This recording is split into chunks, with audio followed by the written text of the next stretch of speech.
Bonjour à tous, bonjour, bienvenue, particulièrement si c'est la première fois que vous venez. Pour commencer, j'aimerais vous lire un petit texte dans Psaume, pour commencer le culte. Psaume 8, versets 2 à 5, et je vais le lire dans la version Summer 2015. L'Éternel, notre Seigneur, que ta gloire est admirable sur la terre tout entière. Au-dessus du ciel, on célèbre ta splendeur.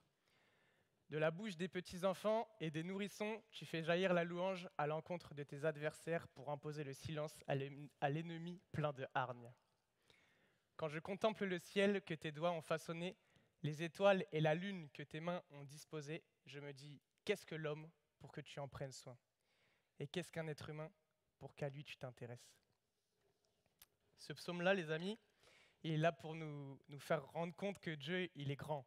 Et je vous invite, dès le début du culte, à ce qu'on puisse le faire avec ces 3 premiers chants, qu'on puisse reconnaître que Dieu est Seigneur.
nom n'est comme le sien. Le nom de Jésus, plus haut que tous les noms. Alpha, Oméga, aucun nom n'est comme le sien. Alléluia. Nous venons célébrer Dieu. Nous voulons proclamer son nom. Il est un Dieu de victoire et on va le chanter ensemble si vous êtes OK.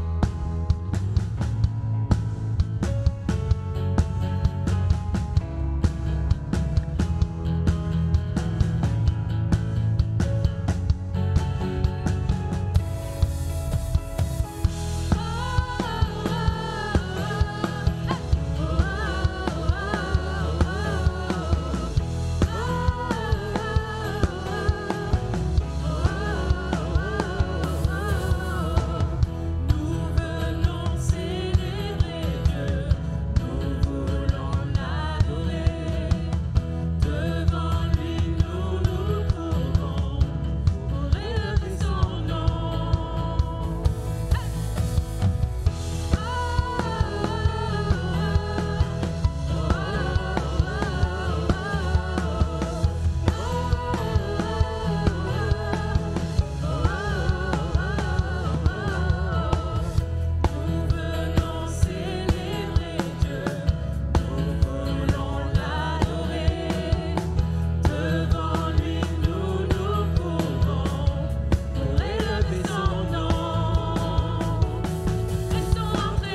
l'équipe Louange. Merci beaucoup. Bienvenue à tous et particulièrement si c'est la première fois que vous venez ce matin. Pour commencer ce culte, j'aimerais vous poser une question. Est-ce que vous connaissez cette photo? Est-ce que ça vous dit quelque chose? On voit des gens avec des mariachis et normalement si vous avez l'œil, vous avez peut-être reconnu quelqu'un. Cette personne. Cette personne, c'est tout simplement Elon Musk. Elon Musk. Le journal Les Échos dira qu'il n'y a jamais eu personne d'aussi riche sur la planète. Et cette photo, sur un air de mariachi, c'était en 2002, et Elon Musk annonçait le début de SpaceX. Oui, parce que Elon Musk est le patron de SpaceX et Tesla, des grandes entreprises. Et comme je vous ai dit, c'est l'homme le plus riche de la planète. Pourtant, c'est pas du tout son style à s'arrêter là. Au contraire, il va continuer toujours à faire toujours plus de projets, et notamment avec SpaceX, il veut même développer le tourisme spatial. Son but, c'est d'envoyer des gens juste pour faire du tourisme dans l'espace avant 2030. Quelque chose de fou. Il n'en a jamais assez. D'ailleurs, cette semaine, j'ai appris qu'il avait racheté Twitter.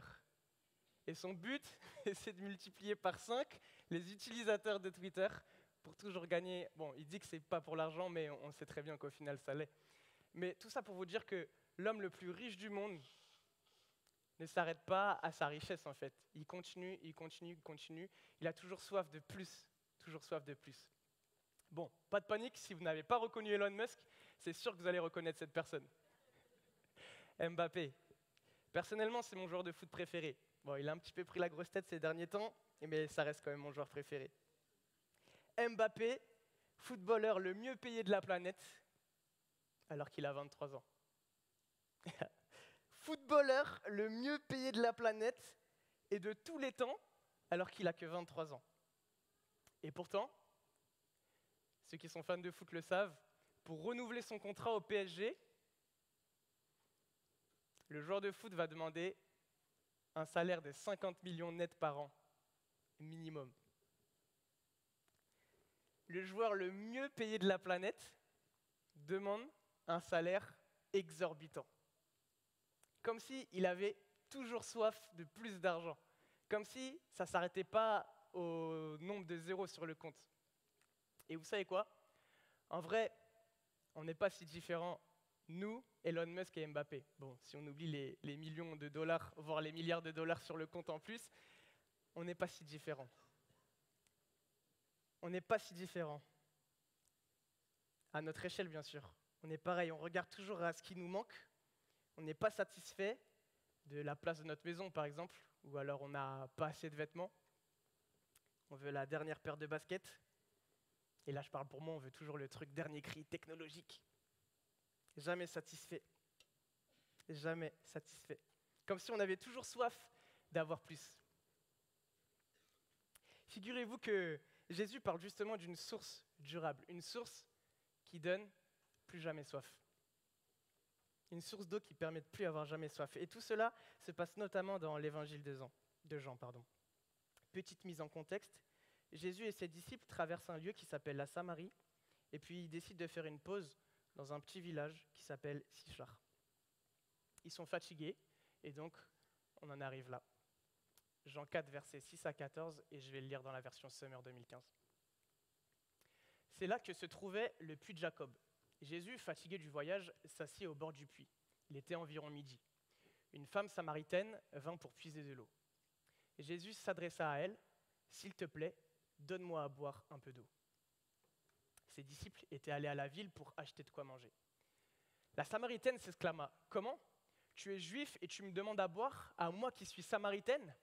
Les Juifs, en effet, évitaient toute relation avec les Samaritains. Et Jésus répondit, « Si tu savais quel don Dieu veut te faire et qui est celui qui te demande à boire, c'est toi qui lui aurais demandé à boire et qui t'aurait donné de l'eau vive. » « Mais maître, répondit la femme, non seulement tu n'as pas de seau, mais le puits est profond. D'où l'attires-tu donc cette eau vive? Tu ne vas pas te prétendre plus grand que notre ancêtre Jacob, auquel nous devons ce puits et qui a bu lui-même de son eau, ainsi que ses enfants et ses troupeaux. Celui qui boit de cette eau, reprit Jésus, aura de nouveau soif. mais celui qui boira de l'eau que je lui donnerai n'aura plus jamais soif. Bien plus, l'eau que je lui donnerai deviendra en lui une source intarissable qui jaillira jusque dans la vie éternelle. Jésus, il demande dans un premier temps à une personne avec qui il n'est pas censé avoir de bonnes relations, il lui demande de l'eau. Et puis au final, c'est lui qui en propose à cette même personne. Mais ce n'est pas vraiment de l'eau comme les autres. Là, il est question d'eau qui ne donnera plus jamais soif. Une eau qui ne donne plus jamais soif.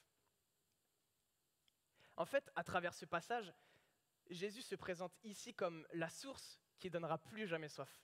C'est-à-dire la personne qui désaltère vraiment. Ce n'est pas quelque chose d'éphémère, mais durable. Et moi, ça me fait penser à une citation de Blaise Pascal. Dans son œuvre Pensée, publiée en 1670, il dit « Il y a dans le cœur de tout homme, désolé pour le format, vous ne voyez pas bien, il y a dans le cœur de tout homme un vide en forme de Dieu. Il y a dans le cœur de tout homme un vide en forme de Dieu. » En fait, on peut essayer de combler cette espèce de vide qu'on a en nous par n'importe quoi, d'autre que Dieu, on ressentira toujours ce même grand vide. En fait, Elon Musk, il pourra essayer toujours d'avoir plus d'argent, et il voudra toujours plus d'argent. Mbappé, il pourra négocier toujours le meilleur salaire, il aura toujours envie d'avoir un meilleur salaire. Je peux essayer de m'acheter le truc dernier cri en pensant que ça va me combler, mais au final, je serai toujours déçu, et de toute façon, l'année d'après, il y aura l'iPhone 15, voire plus. Il y aura toujours mieux. Je peux essayer d'acheter toujours plus de vêtements. Au final, ils vont finir par délaver, trouer, et je vais devoir en acheter d'autres. Je peux essayer toujours d'avoir une plus grande maison, un plus grand espace de vie pour accueillir des gens, pour être bien, mais au final, je ressentirai toujours ce vide du sans Dieu. Les amis, Jésus permet de ne plus avoir jamais soif, de ne plus ressentir ce vide. C'est comme si c'était le médicament qui permet de pallier à ce problème du jamais satisfait, du toujours plus. Alors, ça ne veut pas dire que Dieu va nous offrir tout ce qu'on veut si on prie bien et si on décide de le suivre, mais c'est surtout que Dieu nous a accordé le cadeau absolu, soyons honnêtes, celui d'être en relation avec lui pour l'éternité alors qu'on ne le méritait pas. Pour les prochains chants, je vais inviter les enfants à sortir. Et j'aimerais vraiment qu'on chante ces chants comme des prières, que le Seigneur puisse sonder notre cœur. Qu'est-ce qui prend cette place? Qu'est-ce qui empêche mon cœur de donner à Dieu cette place-là? Le premier chant, ça va être « Seigneur, à quel autre ?» Et ensuite, on prendra le repas du Seigneur.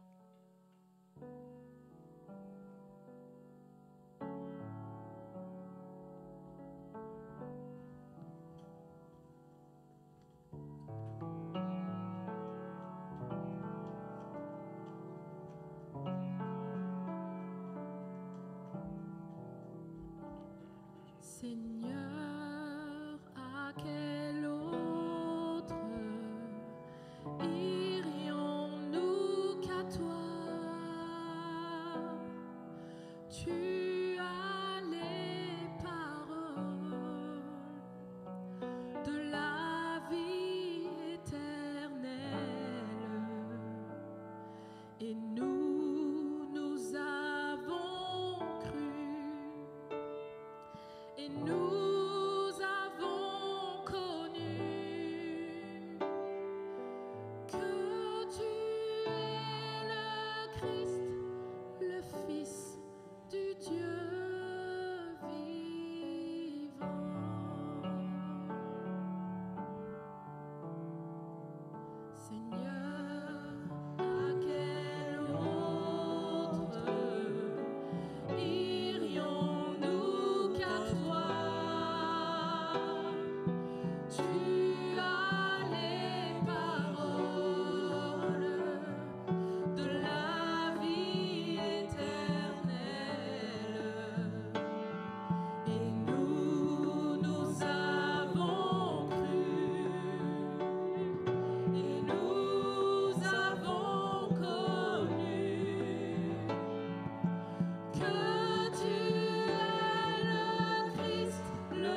que la musique continue, qu'on puisse examiner qu'est-ce qui prend cette place.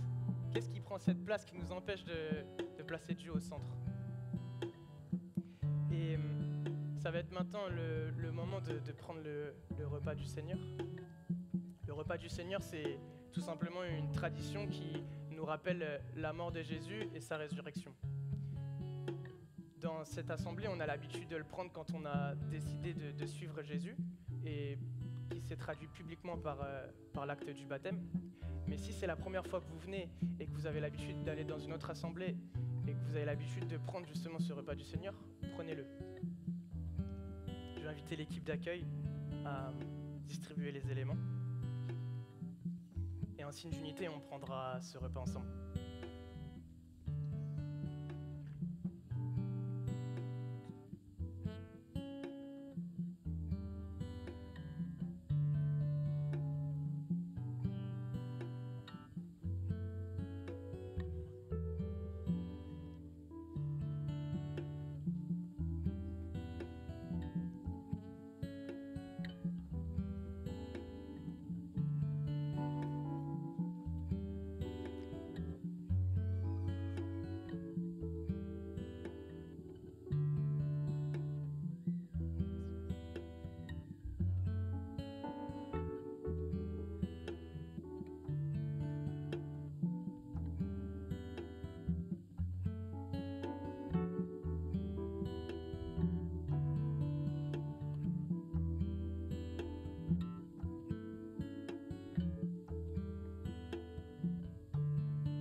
Seigneur Jésus, dans la nuit où il fut livré pour être mis à mort, prit du pain. Et après avoir prononcé la prière de reconnaissance, il le rompit en disant « Ceci est mon corps, il est pour vous. Faites ceci en souvenir de moi. » Mangeons.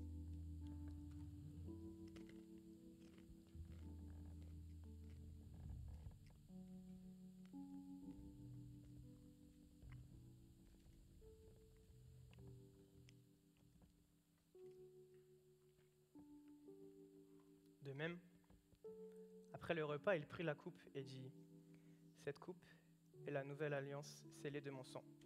Faites ceci toutes les fois que vous en boirez en souvenir de moi. » Buvons.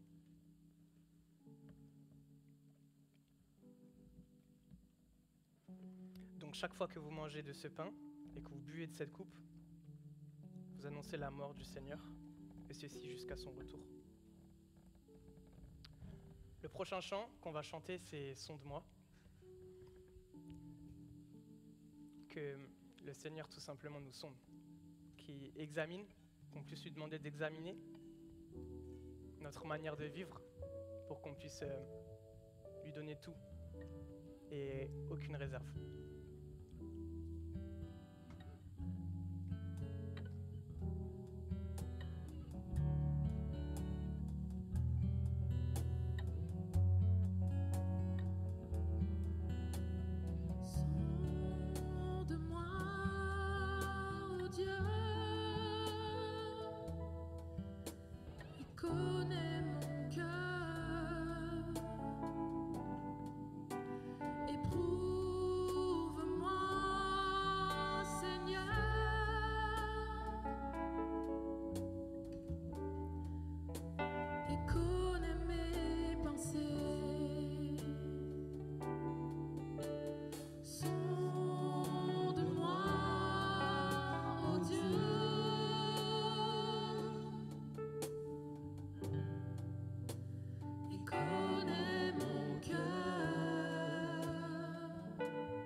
connaît mes pensées. Regarde si je suis loin de toi. Regarde si je suis sur une mauvaise voie. Regarde si je suis loin de toi. Et conduis-moi dans toutes tes voies pour l'éternité. Sonde-moi, Seigneur, sonde-moi, ô Dieu.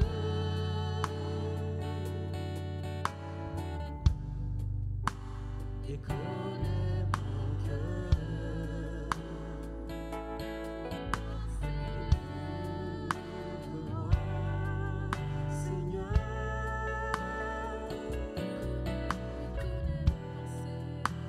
Et connais mes pensées. Regarde si je suis loin de toi. Regarde si je suis sur une mauvaise voie. Regarde si je suis loin de toi. Et conduis-moi dans toutes tes voies. Regarde si je suis loin de toi. Regarde si je suis sur une mauvaise voie. Regarde si je suis loin de toi. Et conduis-moi dans toutes tes voies pour l'éternité.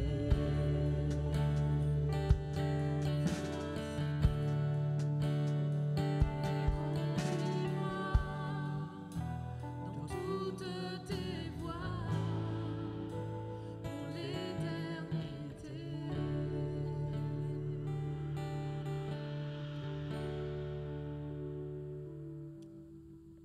Seigneur, je te prie pour que tu puisses vraiment nous aider à tout mettre de côté pour toi, Seigneur, à tout te donner sans réserve. Seigneur, je te remercie parce que tu m'offres cette source de vie qui est intarissable, qui désaltère vraiment. Et tout ce que je peux mettre à la place de ce que je cherche, à part toi, Seigneur, ça ne va pas me remplir. Je te prie pour que je puisse te mettre au centre de ma vie en tout temps. Amen.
l'a vu, le Seigneur Jésus veut nous offrir le privilège de ne plus avoir jamais soif.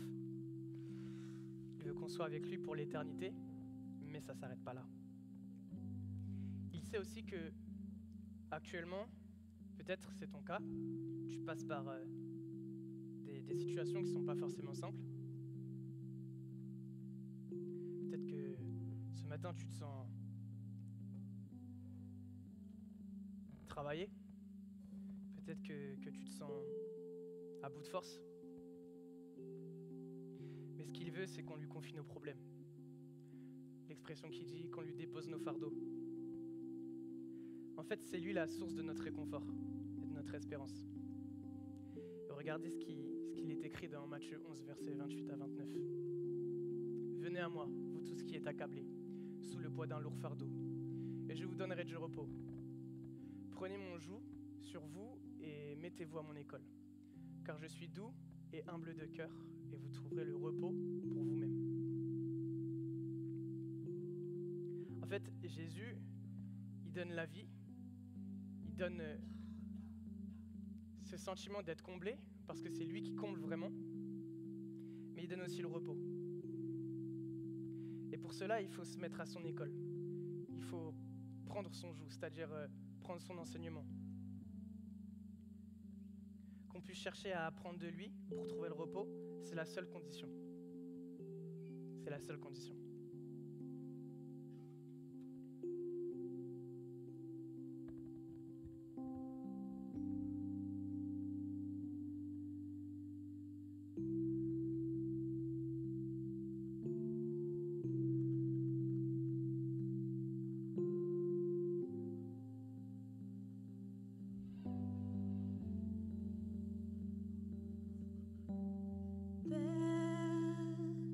Je n'ai qu'un désir, être près de toi et sentir tes bras. Ô Père, tu as envoyé ton Fils bien-aimé pour quiconque croit. Saint-Esprit, qui donne vie, ranime en moi ce feu pour toi. Saint-Esprit, viens par ta pluie, rafraîchis-moi et envoie un souffle nouveau.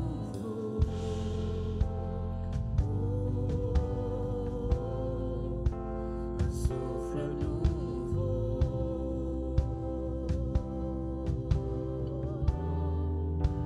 Un souffle nouveau.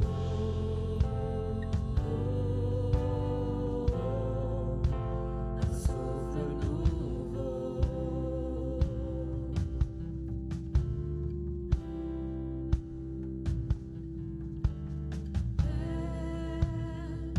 Je n'ai qu'un désir, rester près de toi,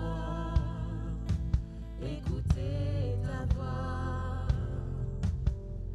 Ô Père, tu m'as tout donné, et c'est à tes pieds que je veux rester. Saint-Esprit, qui donne vie, ranime en moi ce feu pour toi. Saint-Esprit, viens par ta pluie, rafraîchis-moi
Bonjour à tous, heureux de vous retrouver, debout. Un grand merci à vous pour vos prières, vos petits messages de soutien. Je suis passé par une petite, je ne suis pas sûr si c'était la grippe Covid ou du Covid grippé, mais il y avait un beau mélange des deux. Mais grâce à vous et au Seigneur surtout, ça va mieux. Et je suis heureux de vous retrouver. Du coup, quand on ne va pas forcément très bien, c'était plus difficile de faire le défi lecture. Comment ça va les uns les autres, honnêtement? Moi, j'ai 2 jours de retard. Vous avez vu, même le pasteur, il a 2 jours de retard. Il y a des jours où, j'avoue, lire les nombres, ce n'était pas la lecture qui me... Donc, je me suis contenté plutôt de quelques psaumes. Mais ce que je voulais dire par rapport à ça, c'est de vous encourager. Si vous avez pris du retard, ce n'est pas grave. Tous les mois, on peut prendre un nouveau mois. L'idée vraiment, c'est de nous encourager les uns les autres à essayer de lire la parole quotidiennement. Donc, si vous avez pris du retard, oubliez le mois d'octobre. Le mois de novembre arrive, il y a un nouveau mois, il y a des nouveaux chapitres qui vous sont proposés, et essayez de faire mieux au mois de novembre. Mais un de nos souhaits derrière ce défi, c'est que nous puissions avoir la joie tous de prendre une habitude quotidienne de ce rendez-vous avec Dieu. Des fois, il y a des circonstances comme la maladie qui rendent cela un petit peu plus compliqué, mais la bénédiction est au rendez-vous quand on le fait. Donc vraiment, je voulais vous encourager, et je vous propose juste de prier avant de tousser, ou de tousser avant de prier. Seigneur, la santé est une grâce de ta part et nous t'en remercions et nous te prions pour nos frères et sœurs qui sont en ce moment éprouvés dans leur santé. Que tu les visites, Seigneur, par ta grâce. Seigneur, tu as dit que nous avions besoin de plus que du pain pour notre corps, mais d'une nourriture spirituelle, Seigneur. Et c'est pour cette nourriture que nous sommes aussi venus ce matin. Nous avons besoin de ces fameuses paroles qui donnent la vie en nous, Seigneur. Et je te prie dans ta grâce de m'aider par ta parole, Seigneur, et par ton Esprit Saint à transmettre des paroles qui donnent la vie. Si elles ne viennent que de moi, Seigneur, nous allons tous perdre notre temps.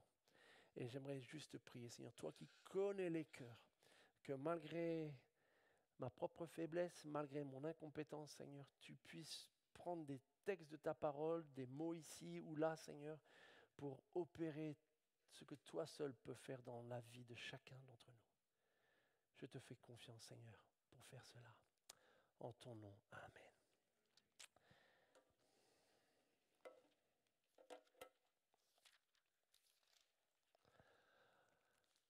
En ces temps-là, il n'y avait pas de roi en Israël et chacun faisait ce qu'il jugeait bon. Chacun faisait ce qu'il jugeait bon. C'est ainsi que se termine le livre des Juges. En ces temps-là, il n'y avait pas de roi en Israël, pas encore. Et chacun faisait ce qu'il jugeait bon. Quand on connaît un peu le livre des Juges, on comprend en fait que c'est une conclusion qui n'est pas forcément synonyme de bonne santé. Parce qu'à cette période-là, ce que chacun jugeait bon, ce n'était pas vraiment bon. En fait, c'était assez similaire à notre époque, où ce qui est bon, mal, devient un peu confus. C'est un livre très pertinent pour notre époque. S'il avait été écrit à la période d'aujourd'hui, peut-être il aurait dit « chacun faisait ce qui lui plaît ». Ça, c'est plus de notre époque. Je crois même que ça a été mis en chanson dans un refrain connu où chacun fait ce qui lui plaît.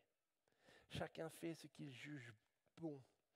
Mais que se passe-t-il lorsque ce que je juge bon n'est pas bon aux yeux de Dieu? Et c'est le grand problème à la fin du livre des Juges. Il n'y a pas de roi, pas de leader, et chacun fait ce qui lui passe par la tête. Et du coup, on arrive à ce livre dans notre programme de lecture. Au début du livre des Juges, tout commence avec une question. Les Israélites consultèrent l'Éternel pour savoir quelle tribu devait aller la première attaquer les Cananéens. C'est la toute première question qu'on arrive dans Juges 1, verset 1. La conquête du temps de Josué dont a parlé Benjamin il y a 2 semaines n'est pas tout à fait finie. Et il y a encore du travail à faire pour vraiment se débarrasser des idoles, des temples païens, etc. Et du coup, le peuple consulte l'Éternel pour savoir quelle tribu doit mener un peu l'ensemble du peuple devant. Et la réponse, c'est la tribu de Juda. Et tout à la fin du livre, quasiment, on a de nouveau la même question. Les Israélites consultèrent l'Éternel et ils demandèrent quelle tribu doit attaquer la première, les gens de Benjamin. Et là, vous dites, attends, il y a un problème là. Parce qu'au début, ok, on avait mot d'ordre de combattre les Cananéens, sinon leurs idoles allaient nous contaminer. Ça, c'était en effet la mission que Dieu nous a octroyée pendant un moment donné. Mais là, il n'est plus question de combattre les Cananéens, il est question de combattre une autre tribu des nôtres, en fait. Le peuple doit commencer par une conquête spirituelle, et à la fin du livre, ils sont dans une guerre civile. Où ils ne consultent plus l'Éternel pour savoir quelle est notre mission spirituelle, mais ok là, qui doit mener la bataille contre l'autre tribu, une des 12 là? À la fin du livre de Juges, on a cette fameuse tribu des Lévites. On connaît maintenant les Lévites, on a vu les Lévitiques, c'est cette fameuse tribu qui a pour mission de refléter la sainteté de Dieu auprès de tout le peuple. Et à la fin du livre des Juges, on les voit impliqués dans des péchés qui étaient à peine commis par les païens qu'ils viennent juste de chasser.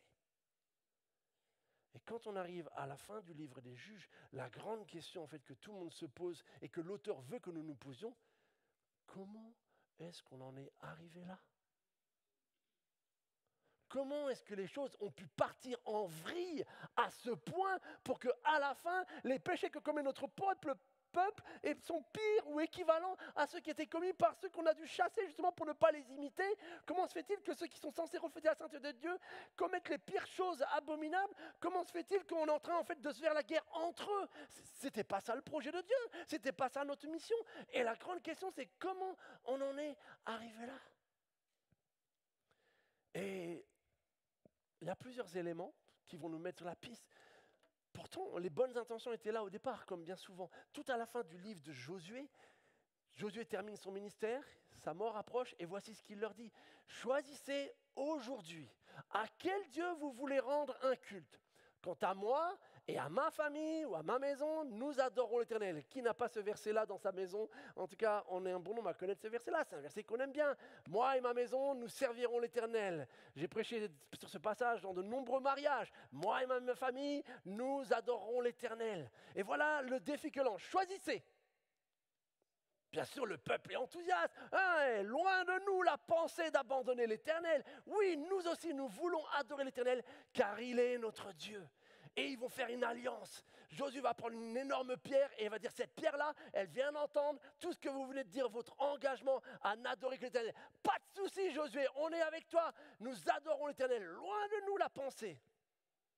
Voilà comment se termine le livre de Josué. Tout va pour le mieux dans le meilleur des mondes. Et on arrive au chapitre des Juges, et à peine le livre commencé, on découvre que les Israélites servirent l'Éternel pendant toute la vie de Josué, mais Josué n'est pas éternel. Puis Josué mourut à l'âge de 110 ans, et tous ceux de sa génération disparurent à leur tour. Une nouvelle génération se leva qui ne connaissait pas l'Éternel et qui n'avait pas vu les œuvres qu'il avait accomplies en faveur d'Israël. Alors, les Israélites firent ce que l'Éternel considère comme mal. Et ils se mirent à rendre un culte aux yeux de Baal. Il a juste suffi que Josué meure et ceux de sa génération pour que les choses partent en vrille. Qu'une nouvelle génération se lève, et cette nouvelle génération, elle est décrite comme quoi? Comme une génération qui n'a pas vu ce que Josué et sa génération avant ont vu, c'est-à-dire les différentes interventions de Dieu dans leur vie, dans leur délivrance, dans les batailles, dans les moments de providence où Dieu est intervenu et a répondu à leurs besoins. Tout ça, la génération d'avant l'avait vécu, l'avait expérimenté, et la nouvelle génération, elle le sait peut-être ici, elle en a peut-être éventuellement entendu parler. Elle connaît, elle aussi, pourtant, tous ces livres que nous avons un peu parcourus rapidement, Lévitique, Exode, les 10 commandements. tout ça, ça y est, ils commencent à l'intégrer dans leur identité, sauf qu'en fait, au moment où Josué, qui représente un peu toute cette génération glorieuse, disparaît, ce n'est qu'une question de temps avant qu'on se mette à imiter tous les autres autour de nous. Le livre des Juges est un des livres qui traite de la façon la plus radicale possible toute cette question du compromis spirituel, où on commence à un peu imiter le voisin, et puis on finit en fait par faire exactement les mêmes choses que lui, et parfois, parce qu'on est doué, on finit même par vouloir faire encore pire que lui. Et tout le livre des Juges aborde un peu ces sujets-là, les conséquences du compromis spirituel. Il y a un cycle très flagrant dans le livre des Juges, je vous fais juste un peu l'intro du livre, qui est un espèce de cycle qui revient sans cesse, où vous avez cette espèce de V, où vous avez une désobéissance, une nouvelle génération se lève et elle rejette l'Éternel, elle désobéit. Et très rapidement, comme l'avaient annoncé les promesses et les sanctions, c'est que si cela se passait, si vous commencez à faire comme les autres, vous allez attirer la ruine sur vous. Ruine matérielle, ruine spirituelle, ruine au niveau alimentaire, des famines, etc., etc. Jusqu'à toucher le fond. Et là, vous avez le peuple qui commence à crier à Dieu, qui dit, mais qu'est-ce qu'on a fait? Et qui se repent, et qui se met à crier à l'Éternel, qui veut revenir à l'Éternel. Et là, vous avez de nouveau une ascension, avec une délivrance, un juge, un libérateur qui va intervenir, on va en parler dans quelques instants, jusqu'à enfin, finalement, retrouver un temps de repos et de paix. Ce pourquoi Dieu voulait bénir son peuple en lui donnant des temps de paix, des temps de repos. Et cette espèce de cycle, il se repasse comme ça constamment. Et le cycle, en fait, ils sont de plus en plus speed parce que les temps de repos et de paix sont de plus en plus courts, en fait. Et en fait, il y aura même des moments où il n'y aura même pas la repentance au milieu. Et tout le livre nous décrit cela. En fait, les livres des Juges, les amis, est un des livres vraiment les plus difficiles à lire. Pas parce qu'on y trouve ces fameuses descriptions de sacrifices comme dans Lévitique, pas parce qu'il y a ces longues généalogies ou descriptions du tabernacle comme dans Exode et dans le livre des Nombres. Non, le livre des Juges est un des livres les plus choquants, les plus déstabilisants en fait, quelque part. Et en fait, c'est le but de l'auteur. On a vu, je ne sais pas si vous étiez là lors de notre Zoom sur l'interprétation, qu'une des clés pour l'interprétation de la Bible, c'est un texte ne doit jamais être pris hors de son contexte, sinon on peut le faire devenir un prétexte. Vous connaissez cette clé d'interprétation? Pas parce que vous trouvez un verset qui dit « il a fait ça et tout lui réussit » que forcément je le prends et donc je fais ça et tout me réussit. Ça, c'est sortir un texte de son contexte, c'est-à-dire qu'il faut regarder ce qu'il y a autour. Qu'est-ce qui est dit? Est-ce que ça s'adresse à moi? Est-ce que c'est pour moi? Est-ce qu'il y a des conditions que je n'ai pas vues dans le versage? Donc ça, c'est une des premières règles d'or. Mais le livre des Juges nous enseigne un autre principe aussi, c'est qu'attention, ce qui est décrit dans un récit, dans une histoire, n'est pas forcément ce qui est prescrit. Vous comprenez la différence? Ce n'est pas parce que j'ai un récit qui nous dit que tout d'un coup, le peuple fait telle chose, que du coup, le peuple de Dieu, par tous les temps, devra faire la même chose. Non. Bien des fois, et le livre des Juges est certainement l'un des plus forts là-dessus, bien des fois nous trouvons des histoires où il est décrit des choses que nous ne devons surtout pas faire en fait. En fait, la pédagogie, elle est inverse. On est en train d'être enseigné par les erreurs. On trouve bien sûr plein de récits avec des belles choses à imiter. Mais nous devons accepter et nous devons apprendre à discerner les deux contextes où parfois il y a des choses qui sont décrites pour nous mettre en garde contre des attitudes ou des comportements. Et le livre des Juges est surtout doué dans ce domaine-là, en fait. Donc, si vous êtes choqué, c'est une très bonne nouvelle parce que c'est le but de l'auteur, en fait. Lorsqu'il écrit cela au peuple d'Israël, il se trouve en exil. Lorsqu'ils lisent leur histoire passée, ça ne doit pas forcément être très agréable. Mais en même temps, ce but d'un livre, voici ce qui se passe en fait quand vraiment vous m'oubliez, quand vous vous éloignez de ce que je vous ai donné. Vous ne pouvez que vous attirer le malheur. Et parfois, nous avons besoin d'être face à nos erreurs pour apprendre. Je sais que ce n'est pas forcément quelque chose que l'on aime. Nul n'aime qu'on lui rappelle ses erreurs. Mais malheureusement, parfois, c'est la seule manière pour ne pas les répéter. Et c'est pour ça que ce livre est un peu à part, dans son côté très cru, dans un certain sens, mais c'est pour justement nous faire réagir, nous faire sursauter, nous faire dire « mais c'est pas possible, mais ils sont complètement tarés ». Si tu as ce genre de réaction en lisant Juges, c'est un signe de bonne santé spirituelle. Vraiment. C'est le but. Donc ne soyez pas découragés par ce côté choquant. Maintenant, comme on peut apprendre de nos erreurs, il y a des choses très importantes à apprendre et j'aimerais en soulever trois pour nous ce matin rapidement. La toute première chose, c'est que la transmission de la connaissance de Dieu, elle est vitale. Elle est essentielle. Vous avez vu ce passage? Une nouvelle génération se leva, qui ne connaissait pas l'Éternel et n'avait pas vu les œuvres qu'il avait accomplies en faveur d'Israël. Vous vous rendez compte, il y a une génération qui a connu la libération de l'esclavage d'Égypte.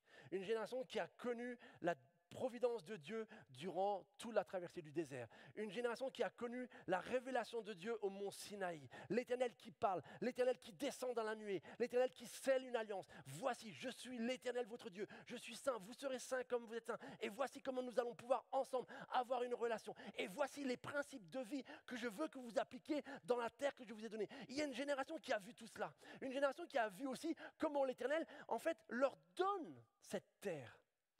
Combat pour eux. Et ils ont vu cela, ils ont expérimenté cela, ils ont commencé à comprendre qui est Dieu et quelle est l'attitude qu'ils attendent de leur part et combien il est différent de toutes les idoles qu'ils ont connues jusqu'à maintenant. Mais toute cette génération se passe et arrive une nouvelle génération qui ne connaît pas tout cela. Et donc vous voyez que ça pose en fait un vrai problème de transmission quelque part.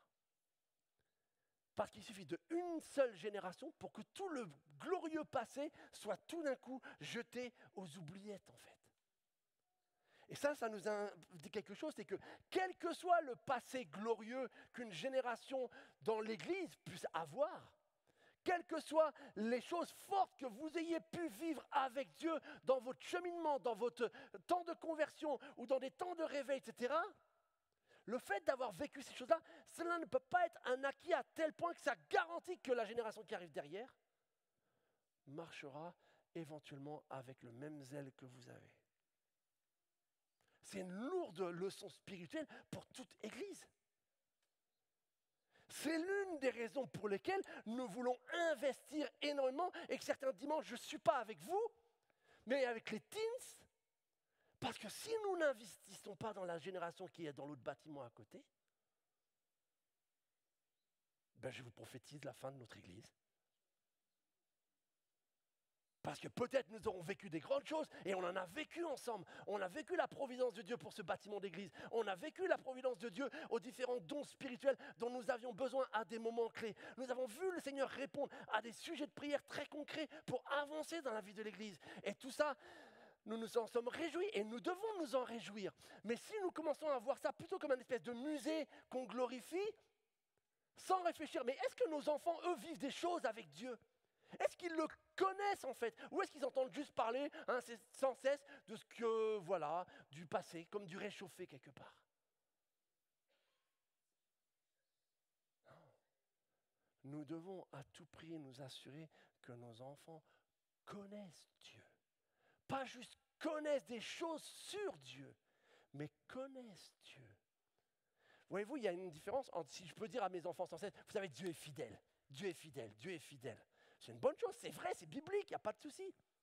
Mais ça va être tout autre chose si je leur raconte une histoire où nous avons vu la fidélité de Dieu agir. Et là, je veux nous encourager en tant que parents et adultes, et c'est pour nous tous, ce n'est pas que pour les parents. Lorsque vous parlez de Dieu à vos enfants, ou à un plus jeune dans la foi, ce n'est pas forcément que pour nos enfants, mais à la nouvelle génération, quelle qu'elle soit, associez-y des témoignages. Juste connaître des vérités ne fait pas de la nouvelle génération des chrétiens, mais c'est beaucoup plus par leur expérience. Et une fois avoir fait ça, parce qu'il faut aller encore plus loin, c'est montrer-leur comment est-ce qu'ils pourraient eux aussi goûter à la fidélité de Dieu, goûter à la bonté de Dieu, goûter à sa présence dans les temps difficiles. Si vous traversez en tant que parents, et quelle famille ne traverse pas des difficultés, associez-y vos enfants. Si vous avez besoin que Dieu agisse dans votre vie, associez-y vos enfants pour qu'ils prient avec vous pour ce sujet-là. Ne les enfermez pas dans leur chambre pour qu'ils ne sachent pas que vous traversez un moment difficile. Associez-les. Expliquez-leur le problème. Nous traversons une situation difficile et en famille, nous allons voir Dieu agir. Nous ne savons pas encore comment, mais nous allons nous confier en lui et nous voulons le vivre ensemble. Et là, vous transmettrez peu à peu, pas juste des connaissances théoriques, mais vous permettrez à vos enfants ou à vos jeunes de voir Dieu agir. Parce que c'est de cela dont nous avons besoin. La théorie sans l'expérience, elle ne prépare pas une nouvelle génération. Elle a sa place, mais elle ne sera jamais suffisante. C'est une génération comme Moïse et Josué qui ont tout vu, qui ont tout expérimenté, à engendrer une génération qui a tout oublié. Là, il y a matière à leçon, les amis. Connais ton Dieu personnellement.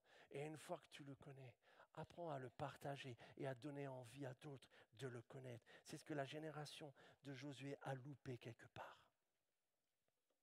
Il y a un verset assez choquant, mais je veux quand même vous l'afficher parce que moi, quand j'étais jeune, il m'a beaucoup aidé. J'avoue. Voici un moment ce que dit l'Éternel par rapport à la situation. Voici quel peuple l'Éternel laissa subsister pour mettre à l'épreuve les Israélites. C'est-à-dire que Dieu avait, à un moment donné, envoyé des frelons, toutes sortes de paniques, et du coup, les peuples quittaient la terre, de peur de se faire conquérir. Ils avaient déjà entendu parler de la chute à Jéricho, etc. Donc les gens. Et à un moment donné, voyant le compromis du peuple, l'Éternel cesse de faire ça. Les gens ne fuient plus. Mais voici pourquoi il le fait. Il voulait que les nouvelles générations d'Israélites, qui n'avaient pas connu la guerre, c'est-à-dire les grandes batailles de Jéricho, etc., apprennent ce qu'est la guerre. Alors si on prend ça littéralement, on a un verset qui est choquant. On est tous d'accord. Donc Dieu, en fait, aime la guerre, c'est ça? Et vous voyez bien que là, on a un exemple typique de verset. Si je prends ce verset-là de son contexte, je peux carrément légitimiser toutes les guerres possibles et inimaginables. Ah non, non, vous savez, Dieu, en fait, c'est un Dieu militaire, c'est un Dieu guerrier, etc. Et tout. Donc quand on a des tels versets, on doit comprendre le contexte. Et quelle est la pédagogie? Qu'est-ce qu'il est en train de réellement dire dans ce passage-là? Il est tout simplement en train de dire, en fait, que ce conflit spirituel entre les différents... Le problème de la conquête de Canaan, c'est un problème spirituel. Un problème d'idoles qui souillent la terre par leurs péchés répétés et répétés depuis 430 ans. Et à un moment donné, le peuple de Dieu a pour mission de combattre ces idoles-là. La terre appartient à l'Éternel et le temps de la souiller est un stop. Il est question à plusieurs reprises que la terre est en train de vomir ses habitants. Parce que la terre, elle est maudite à cause du péché. Et le peuple a mission de les chasser. C'est un combat spirituel. Et il y a des choses spirituelles qui se passent sur la terre, qui se passent dans nos vies, etc. et tout, contre lesquelles nous luttons. Pas avec des armes physiques, et ça Paul nous l'explique bien, mais par des armes spirituelles. C'est une réalité. Il y a un combat spirituel. Je ne reviens pas sur le message de Ben. Mais qu'est-ce que, dans tout cela, on apprend? Or, voyez ce que l'Éternel est en train de dire pour ces générations. En fait, par ces guerres spirituelles, ces combats spirituels, le peuple apprenait à dépendre de moi. Le peuple comprenait quel était vraiment l'enjeu spirituel et pourquoi je ne veux pas qu'ils les imitent. Le peuple apprenait à goûter aussi à la victoire et à cette dépendance de Dieu. Et donc, il faut que les nouvelles générations goûtent aussi à cette réalité-là, que les nouvelles générations expérimentent, qu'il n'est pas tout cuit, tout que on s'installe dans la terre promise, les doigts de pied en éventail, et on commence à vivre comme ceux qui étaient avant. Non. Et vous voyez la similitude par rapport à nous aussi. Ça veut dire qu'un grand nombre des fois de nos difficultés, de nos épreuves, ne sont pas toujours en rapport avec un péché. Ça peut, c'est vrai. Certaines de nos épreuves, certaines de nos difficultés peuvent avoir un rapport avec le péché, c'est vrai. Mais bien des fois, il est dit que pas toutes. Et parfois, certaines de nos épreuves peuvent en fait avoir un but pédagogique. C'est que peut-être elles me font plier le genou plus souvent que quand tout va bien dans ma vie. Peut-être elles me rendent plus dépendant de l'Éternel. Parce que je comprends que si lui ne lutte pas avec nous, jamais on y arrivera, etc. Et parfois, le Seigneur veut en effet que nous apprenions le combat spirituel. Et le combat spirituel, ce n'est pas une question de crier fort. Hein. Le combat spirituel, c'est quoi? C'est saisir ce qui est vrai de Dieu et d'en imprégner le plus possible ma vie et mes paroles. Pourquoi? Parce que nous luttons contre qui? Le mensonge, le père du mensonge. Et le père du mensonge déteste une chose par-dessus tout, c'est la vérité. Et donc, le combat spirituel, c'est que quand Satan me bombarde de mensonges ou de demi-vérités, etc., sur moi, sur ma vie, sur mon avenir, etc., je dois combattre spirituellement, non pas en criant très fort, mais en connaissant la parole de Dieu et en lui rappelant qui je suis en Christ, en lui rappelant qui Dieu est, en lui rappelant ce que Dieu a promis, etc., etc. Le combat spirituel véritable, biblique, c'est connaître ce qui est écrit là et savoir quand le dire, à quel moment le dire et surtout à qui le dire. Ça, c'est le vrai combat spirituel. Et il n'y a pas de combat spirituel sans la parole. Rappelez-vous comment Jésus s'en est sorti dans le désert de la tentation par la parole de Dieu. Et Satan l'utilisait aussi en plus, en la déformant de son sens. Nous avons besoin, nous aussi, de savoir mener ce combat-là, mes frères et sœurs. Et cela va nous permettre, et vous connaissez notre cher Christ qui avait ce cesse dans ce livre, Passez le relais. Si vous n'avez jamais lu ce livre-là, j'ai vu qu'il y en a sur le stand, mais je vous encourage vraiment. Parce que dans ce livre-là, notre cher Christ a voulu faire ce que peut-être Josué n'a pas réussi à faire, à transmettre à la nouvelle génération. Et c'était son souhait à Christ, qu'une nouvelle génération puisse se lever.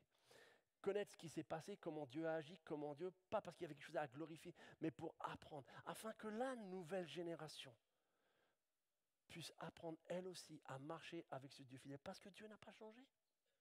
Et que chaque génération est invitée elle aussi à saisir les promesses de Dieu et toutes les paroles pour avancer dans son propre combat à elle. Et c'est notre souhait de transmettre cela. Nous n'avons pas le choix en tant qu'Église de transmettre le plus possible à la nouvelle génération cette connaissance de Dieu, parce qu'elle est vitale. Louper une génération et celle d'après devra repartir de zéro. Et nous avons 2000 ans d'histoire de l'Église pour nous le confirmer.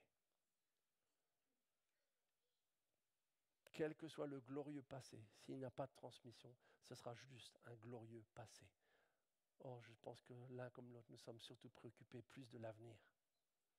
Donc, soyons et prenons les leçons qu'on peut apprendre. La deuxième vérité, c'est l'influence des leaders. C'est un autre grand thème de tout le livre. Désolé, je commence à avoir chaud. C'est un des autres grands thèmes du livre des Juges. C'est cette question de leadership et leur influence. Parce que la mort de Josué, elle laisse un grand vide. Le peuple avait connu Moïse, leader des leaders, puis Josué, qui avait été officiellement institué comme le successeur de Moïse. Sauf qu'après Josué, nous n'avons pas de successeur officiel. En fait, normalement, chaque tribu, chaque famille aurait dû comprendre que l'Éternel est leur leader et que maintenant, ils doivent apprendre à mettre en pratique qui ils sont en Dieu par la loi que Moïse leur a donnée et apprendre à le vivre. Mais ce vide, quelque part par l'absence de Josué, le peuple ne va pas arriver à le combler. Et le livre, en fait, s'appelle le livre des juges. On devrait plutôt dire libérateur, ce n'est pas juge au sens de justice. C'est plutôt juge au sens d'hommes, de femmes qui vont être utilisés par Dieu pour intervenir à des moments donnés comme des délivreurs, des libérateurs, si vous voulez, de certaines situations spirituelles. Et il y en a un certain nombre d'entre eux. Peut-être vous en connaissez quelques-uns, Othniel, Ehud, Déborah, Gédéon, Jephthé et Samson, vont être différents hommes et femmes de Dieu qui vont être utilisés pour, à un moment donné, ramener un réveil ou un mouvement de repentance. Et donc, dans le livre des Juges, on lit ces personnages. Mais en les lisant, on a un double sentiment, un peu partagé. En effet, on voit Dieu accomplir de grandes choses au travers d'eux, des délivrances, des temps de repos. On voit l'idolâtrie qui recule, qui est vaincue même, pendant un moment donné, pendant une génération ou deux. Mais en même temps, on découvre des juges et des libérateurs qui agissent parfois de manière un peu douteuse. On se demande parfois si eux connaissent bien la loi de Moïse. On se demande, est-ce que quand même Samson était au courant que tu ne commettras pas d'adultère, qui était quand même déjà donné au peuple d'Israël, et ainsi de suite. Et donc on trouve dans ces juges en fait des personnages on a l'impression qu'ils sont capables du meilleur, mais ils sont aussi pas mal doués dans le pire. Hein. Et on se dit, mais est-ce que Dieu utilise vraiment des personnes comme ça pour mener son plan ? En plus, il est clairement dit à des moments que quand en fait ils agissent, la puissance de l'Esprit de Dieu descend sur eux. Donc, c'est des hommes et des femmes de Dieu, il n'y a pas de doute. Mais si vous voulez un livre qui montre qu'on peut être rempli de la puissance de l'Esprit sans avoir les fruits de l'Esprit, c'est le livre des Juges. Ma femme me racontait un pasteur coréen qui a eu un ministère assez glorieux, qui accomplissait de grands miracles. Et un jour, dans un temps où il priait, cherchait la volonté de Dieu, Dieu lui a dit « Maintenant, j'aimerais que tu pries pour ton salut ». Et ce pasteur-là ne comprenait pas parce qu'il accomplissait des grandes choses pour Dieu. Il dit « Tu n'as jamais accompli des grandes choses pour Dieu, c'est moi qui les accomplis au travers de toi. Je voudrais maintenant que tu pries pour ton salut. » Dieu peut utiliser qui il veut. Rappelons-nous Jésus. Malheureusement, à la fin, il dirait « Mais Seigneur, on a fait ça en ton nom, on a fait ça en ton nom. » Non, c'est moi qui l'ai fait. J'étais juste suffisamment bon et intelligent pour vous utiliser quand ça m'arrangeait. Mais ça n'a jamais été nécessairement signe que j'approuvais tout ce que vous étiez. Être rempli de la puissance de Dieu, c'est une chose, une grâce, mais c'est très dangereux si je ne suis pas non plus rempli des fruits de l'Esprit de Dieu. Parce que ça, c'est une question d'habitude que je cultive. Ça, c'est une question de durée.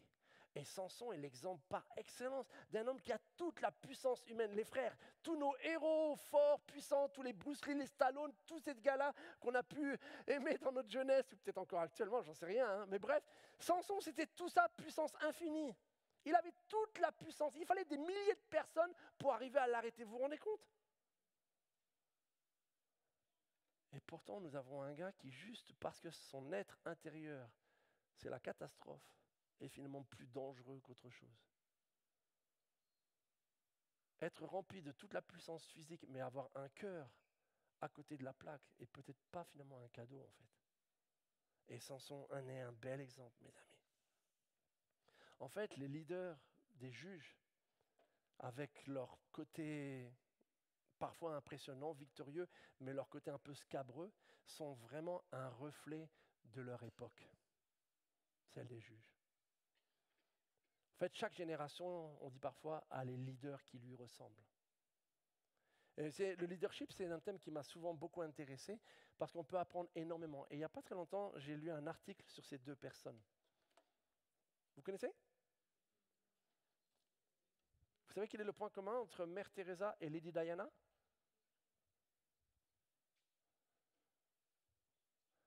Elles sont mortes à 5 jours d'intervalle et les deux ont eu des obsèques internationales.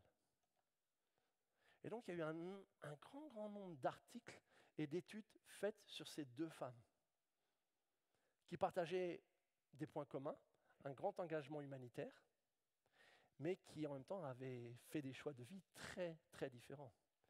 L'une avait choisi depuis sa tendre enfance de faire vœu de pauvreté totale et s'est offerte à Christ tout au long de sa vie.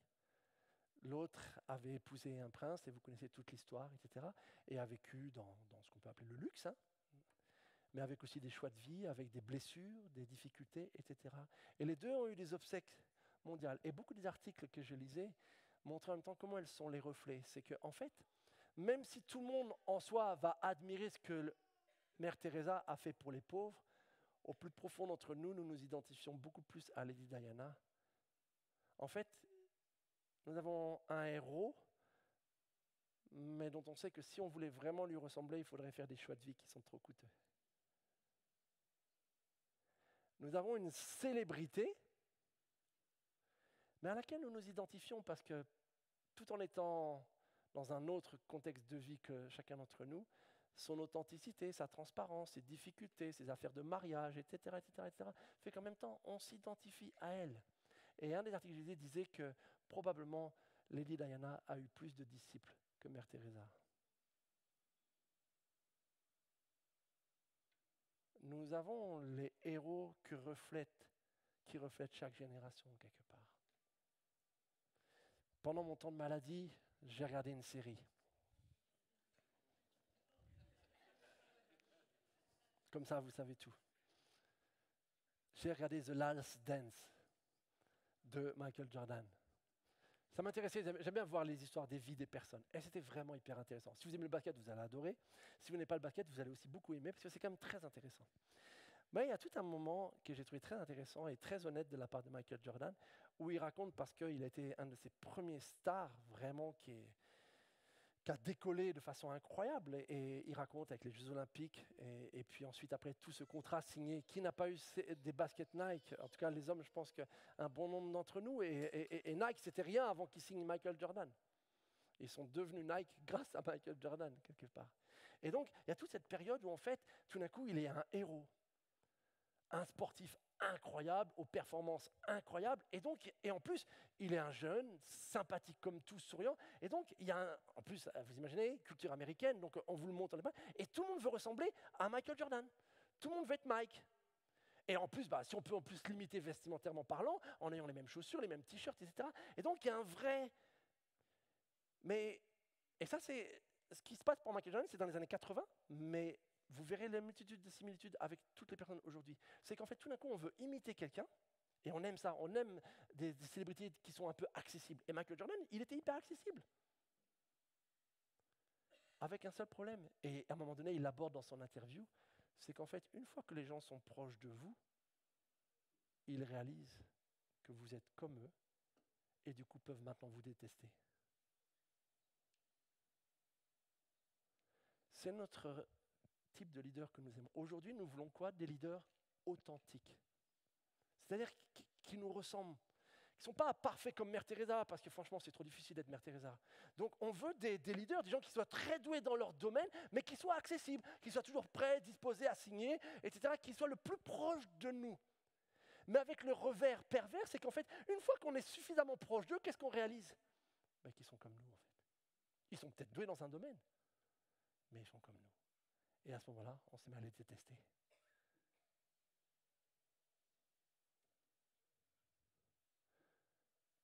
Il n'y a pas de leader parfait. Et la grande question, en fait, qu'on va commencer à voir avec le juge et qu'on va voir, en fait, bientôt avec 1 Samuel et toute l'arrivée de la royauté, c'est finalement qui peut être vraiment un leader? Qui est digne d'être vraiment un leader? La question dans 1 Samuel, en fait, ça sera qui peut vraiment être roi? On aimerait tous être un leader, quelqu'un, une personne. C'est pas longtemps, une de mes filles me racontait qu'il y a une influenceuse sur YouTube, je ne connais pas son nom, donc rassurez-vous, etc. Et tout. Mais donc sur YouTube, elle a un méga succès, sauf qu'en fait, elle est détestée dans certains lieux parce qu'en fait, elle agit comme une star. Donc à la fois, elle est sur Internet et on ne connaît que ses posts qui ont fait qu'elle a l'air d'avoir des compétences dans ce qu'elle dit sur son mode, mais une fois que vous êtes proche d'elle et que vous la connaissez vraiment, pour rien au monde, vous en feriez votre amie.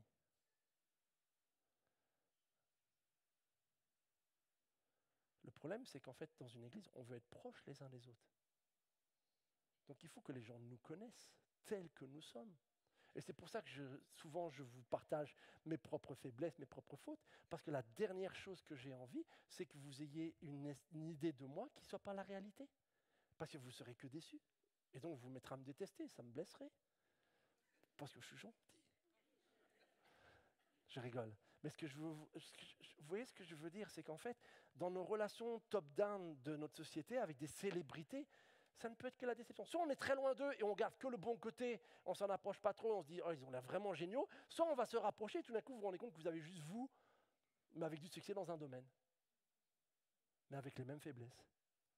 Et vous allez être déçus. Sauf si on apprend à bâtir des relations, non pas en fonction de nos exploits, mais en fonction de ce que nous sommes vraiment en Jésus-Christ. Des personnes qui cheminent vers Dieu, des personnes qui s'approchent de Dieu et qui n'entretiennent pas une espèce d'illusion. Vous savez, j'ai connu de très grandes églises en Corée du Sud, vous ne pouvez jamais rencontrer le pasteur.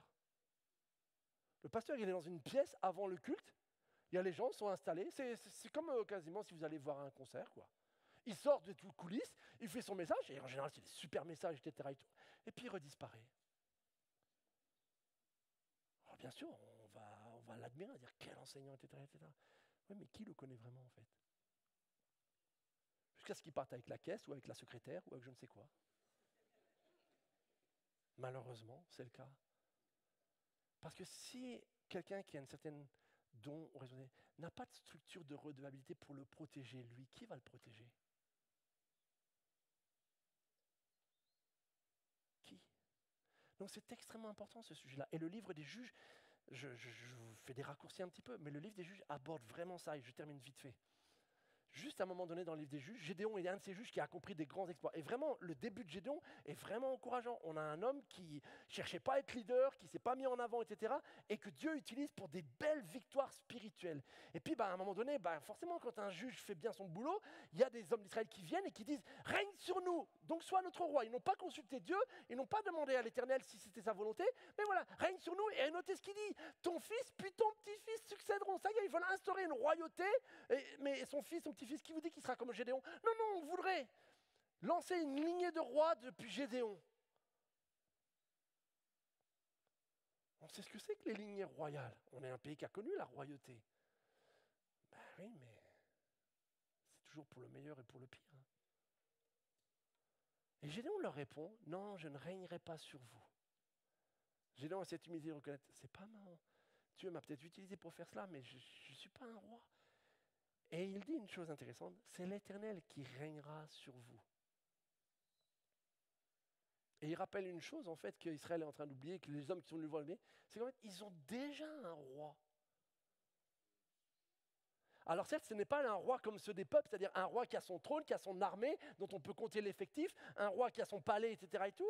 Donc, ce n'est pas les mêmes repères, mais ils ont déjà un roi, ils ont déjà un leader. Et donc, qui peut vraiment être un leader? Une personne qui reconnaît déjà qu'il y a déjà un leader au-dessus de moi.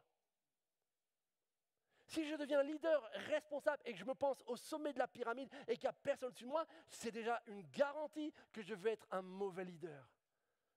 Tout leader, tout responsable humain doit d'abord commencer par se dire, il y a quelqu'un qui est au-dessus de moi. En fait, je suis plutôt son assistant que le leader, en fait. Ça, c'est un premier principe que Gédéon va se rappeler. Et ce qui est incroyable, c'est que Gédéon a cette magnifique réponse, mais vous savez ce qu'il fait juste après le passage? Il dit, bon, je ne vais pas régner sur vous. Par contre, est-ce que ça vous dirait de me donner toutes vos boucles d'oreilles en or? Oh bien sûr, allons-y. Et donc il lui balance et il lui donne toutes les gourmettes, toutes les machins, toutes les boucles d'oreilles en anneaux d'or. Vous savez ce qu'en fait Gédéon?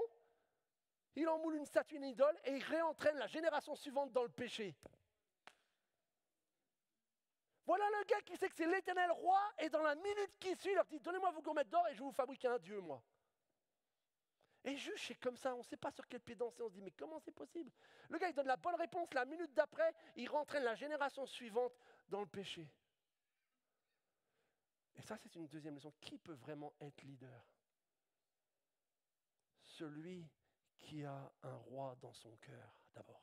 Celui qui laisse régner Dieu dans son cœur. C'est facile de laisser régner, c'est en tout cas parfois plus facile de laisser Dieu régner en apparence dans les domaines. Mais le laisser être roi dans mon cœur, sur mes pensées, sur mes idées, sur mes convictions, sur mes préférences, sur mes idées, etc. Ça, c'est un sacré combat. Et si je n'arrive pas à laisser Dieu régner d'abord ici, je suis incapable de régner sur quoi que ce soit d'autre. Parce que le plus grand des combats, il est réellement là. Ce n'est pas pour rien qu'on a différents chants qui disent « règne en moi ». Alors à chanter, c'est hyper facile. Mais règne en moi. C'est-à-dire toi sur le trône et pas moi. Ça, c'est un sacré combat spirituel. Mais quand j'arrive à mener ce combat-là, alors j'aurai l'humilité nécessaire pour commencer éventuellement à régner, au sens accomplir certaines choses, avoir certaines responsabilités à l'extérieur. Mais malheur à celui qui veut régner sur les autres et qui est incapable de régner ici, de laisser Dieu régner ici. C'est un danger ambulant. Mon Dieu, règne en moi d'abord. Exerce ta royauté en moi. Que je puisse être obéissant à ta parole. Et le troisième aspect, je termine vite, c'est celui qui comprend en fait vraiment qu'un roi, c'est un serviteur en fait. Voyez-vous, l'Éternel était roi. Mais déjà dans l'Ancien Testament, on voit qu'à maintes et maintes reprises, il agit en serviteur pour son peuple. Et ce n'est qu'une préfiguration avant de voir vraiment notre Seigneur Jésus-Christ. C'est quand même incroyable et je ne connais pas d'équivalent dans toute l'histoire des leaders de toute la planète. Un homme qui peut arriver à la fois à calmer une tempête d'une seule parole et laver les pieds de ses disciples. Une personne qui est capable de tenir tête à des pharisiens religieux qui veulent le piéger par des questions et en même temps qui est capable de considérer une veuve, un lépreux, un homme malade. Et on pourrait multiplier tout au long des évangiles cet incroyable équilibre dans le Seigneur, d'à la fois quelqu'un qui a de toute évidence toute la puissance pour être roi des rois, et en même temps toute l'humilité de ne jamais faire de cette puissance une source de domination au sens écrasante. Christ a l'autorité de nous demander tout ce qu'il veut, et en même temps, il désire que nous le fassions de notre propre chef.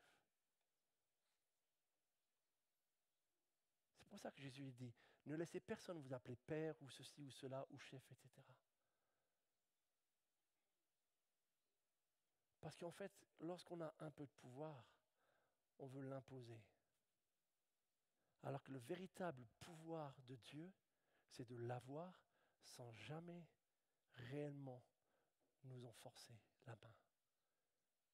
C'est tout ce que le peuple va devoir apprendre peu à peu, la pédagogie. Mais nous n'avons pas de Seigneur, d'autre roi que notre Seigneur Jésus-Christ. Et c'est pour ça qu'il est notre modèle. Nous avons des responsabilités différentes, nous pouvons avoir des rôles différents, etc., etc. Mais dans toutes ces questions de leader, nous devons toujours regarder à Christ sans cesse. Je ne sais pas combien de biographies de leaders j'ai lues, mais je n'en ai encore trouvé aucune qui arrive à la cheville de notre Seigneur Jésus-Christ. Et pourtant, il y a eu de grands leaders dans ce monde. Mais vous verrez que dans un domaine ou dans un autre, à chaque fois, ils sont partis en vrille. Et cela nous rend plus humbles de dire si ça leur est arrivé, il y a de grandes chances que je ne sois pas beaucoup mieux. Donc regardons à Jésus-Christ, mes amis. Prenons le défi pour nos propres enfants, pour la nouvelle génération, de leur transmettre une véritable connaissance au sens expérience de Dieu. C'est quand la dernière fois que vous avez prié pour vos enfants pour ça? Ou pour une classe d'école du dimanche? Seigneur, fais qu'ils te connaissent tel que tu es vraiment. Donne-moi les mots, donne-moi l'histoire, donne-moi ce que je dois dire, mais fais qu'ils te connaissent. C'est cela qui donnera la vie. C'est notre belle mission, mes frères et sœurs. Ici à Ponto, comme à Roissy, vraiment. Et c'est ensemble qu'on veut essayer de la relever. Et par la grâce de Dieu, il va nous permettre de le faire. Prions. Seigneur Jésus-Christ, il nous faut parfois passer par des erreurs,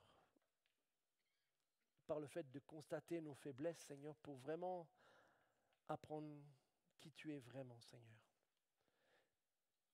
Seigneur, merci pour ce livre des juges, même si parfois sa lecture nous choque, Seigneur. Mais merci aussi parce qu'au travers de toute cette lente pédagogie de jugement, de grâce, de victoire, de chute et rechute d'Israël, nous apprenons aussi ta patience, Seigneur, pour façonner ce peuple peu à peu, Seigneur. Nous réalisons aussi que tu n'es pas un Dieu qui prend le mal à la légère, Seigneur. Et nous te demandons la grâce, vraiment, Seigneur, cette grâce, de pouvoir apprendre tout ce que nous pouvons apprendre, mais nous te bénissons d'être dans cette nouvelle alliance, Seigneur, où nous pouvons compter sur ta patience, ta bonté, Seigneur, mais permets-nous de ne pas faire de tout cela, Seigneur, des excuses pour du compromis spirituel, Seigneur. Nous ne voulons pas, Seigneur, vraiment aimer Dieu plus autre chose ou qui que ce soit d'autre, Seigneur. Nous voulons que tu sois le seul roi, Seigneur. Et nous te bénissons, Seigneur Jésus, d'être ce roi des rois et en même temps ce roi serviteur, ce roi qui s'est approché de nous, qui s'est donné. Et c'est pourquoi nous te disons sans hésiter, Seigneur, viens régner en nous par ton esprit.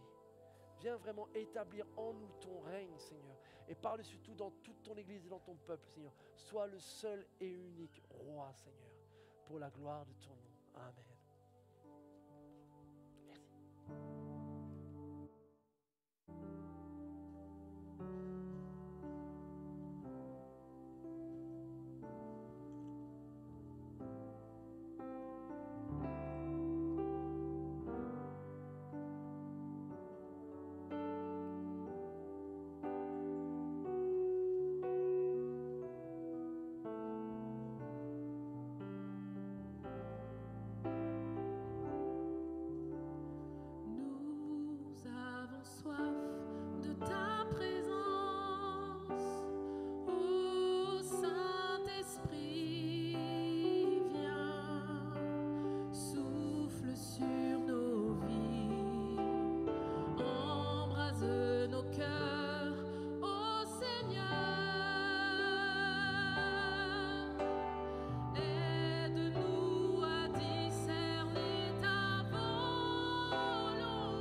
3 minutes d'annonce rapidement. Tout d'abord, je crois pas qu'il y ait de slides, mais juste vous rappeler qu'on est fin du mois d'octobre. Du coup, il y a le stand librairie et 3 livres à vous recommander. J'avais fait référence à celui de Christ qu'on ne peut pas acheter dans le commerce, en fait, et qui se trouve qu'au niveau de l'église.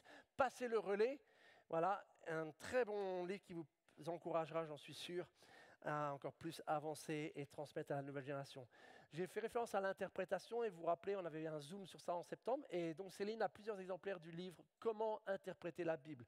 Donc qui aborde toutes ces différentes grandes questions d'interprétation, notamment en fonction un peu du style littéraire de chaque livre. Donc ça c'est intéressant.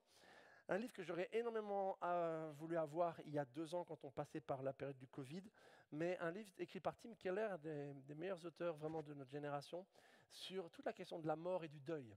Sujet délicat, sensible, mais en même temps très important, et sur lequel il y a très très peu d'ouvrages chrétiens pour nous aider à aborder toute cette période quand on se passe ou quand on a un proche qui passe par une situation de lutte avec la santé et qui peut être suivi d'un deuil. Donc vraiment un excellent livre, très bien écrit, avec beaucoup de tact sur ce grand sujet. Donc voilà, au niveau de la librairie, plus bien sûr plein d'autres livres et Bibles auprès de Céline et toute son équipe. 3 annonces que Mickey m'a transmises. Donc vendredi, on sera le premier vendredi du mois de novembre. Du coup, grande réunion de prière tous ensemble, ici même dans cette salle, à 20h. On aura la joie d'avoir des moments de louange et de prière, vraiment d'intercession. Donc rendez-vous ce vendredi.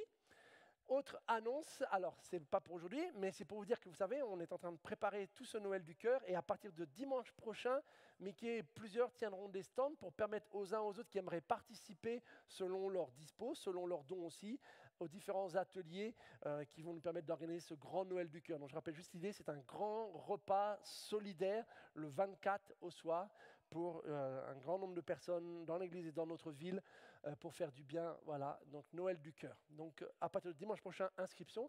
Et je crois qu'il y a une dernière annonce. Vous vous rappelez que tous les dimanches, après le culte, il y a Family Fripp. Donc c'est un vestiaire géré par toute une équipe qui est ouvert et accessible à tous. Et donc l'entrée se fait par la sortie crèche et aussitôt l'escalier qui monte, il y a une salle que vous ne connaissez peut-être pas. Et donc là, vous avez un très beau vestiaire. Tout est classé par âge, sexe, etc. Et donc vous pouvez éventuellement trouver peut-être des choses pour vous-même ou vos enfants, etc. Donc voilà, c'est tout pour les annonces de ce dimanche. Je vous souhaite un très bon dimanche, une bonne semaine, une bonne santé aussi. Et puis que le Seigneur vous bénisse et à vendredi, sinon pour la prière.